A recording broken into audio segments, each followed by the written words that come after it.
Hi, my name is Scott Kirk, and I'd like to welcome you to Drive Time. Each week over the next 10 weeks, we'll be sending you a short video just like this one that we hope will encourage you and even inspire you to walk closer with Jesus. Today, I'd like to talk to you about mentoring. You know, there are three things that each one of us need in our life. First, we all need a mentor. A mentor is someone who has been where we want to go and is willing to help us get there.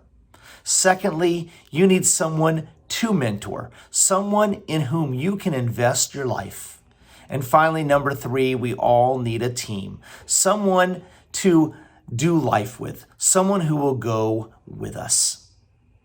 Having a mentor is kind of like having a Paul in our life, someone who will ignite our passion. When I was in my young 20s, I worked at a Christian camp called Forest Home. As I was working there with middle school students, my boss was a man named Dave Hopkins, and he became a mentor to me. Dave asked me to do things that were beyond my skill set as I worked there at Forest Home, but he believed in me. In fact, he believed in me more than I even believed in myself.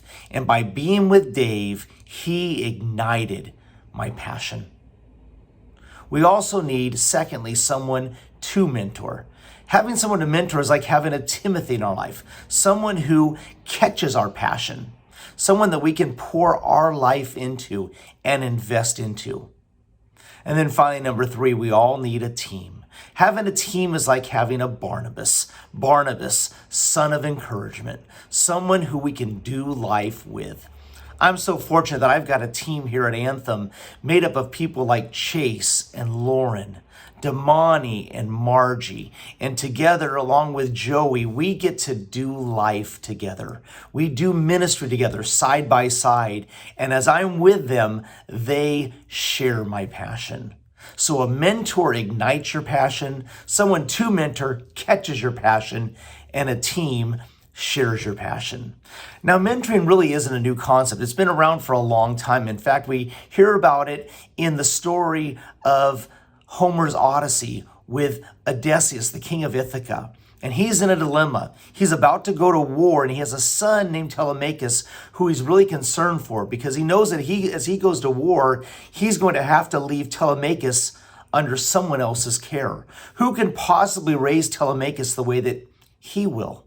The way that he would if he weren't off battling the Trojans. So he searches for someone who will care for his son. And finally, he found just the right person. That person's name is Mentor. As the king went off to war, Mentor stayed with Telemachus and raised him as if he were his own son. He stood in the gap like Odysseus asked him to and raised him the way that Odysseus would raise him if he were there. Now, years later, when the battle was over, the king came back to find his son. And in finding Telemachus, he found a young man who was mature and exactly what he hoped he would be, the image that he had hoped he would become if he were able to raise him. But he was raised instead by Mentor. Mentor invested his life in him and made that difference. Now, we see the idea of mentor throughout Scripture. Moses mentored Joshua. Elijah mentored Elisha. Jesus mentored his disciples. And Paul mentored young men like Timothy and Silas and Titus.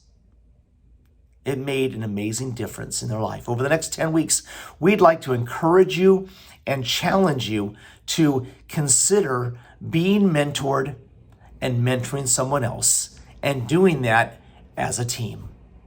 So let me end our time together with three questions. First, who has been a mentor in your life? Who has ignited your passion, come alongside of you and poured into you like Dave poured into me, believing in you maybe even more than you believed in yourself? And that made a world of difference. Secondly, who is God calling you to mentor? Who is that person that God is whispering in your ear that you ought to invest your life into? And finally, who's your team? Who will you do life with and walk side by side?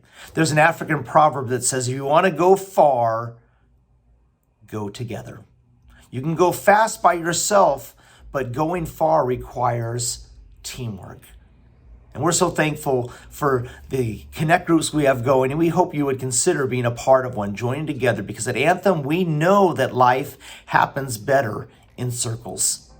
And so, with this time, would you consider who is your mentor? Who is it that God's asking you to mentor? And who will be on your team?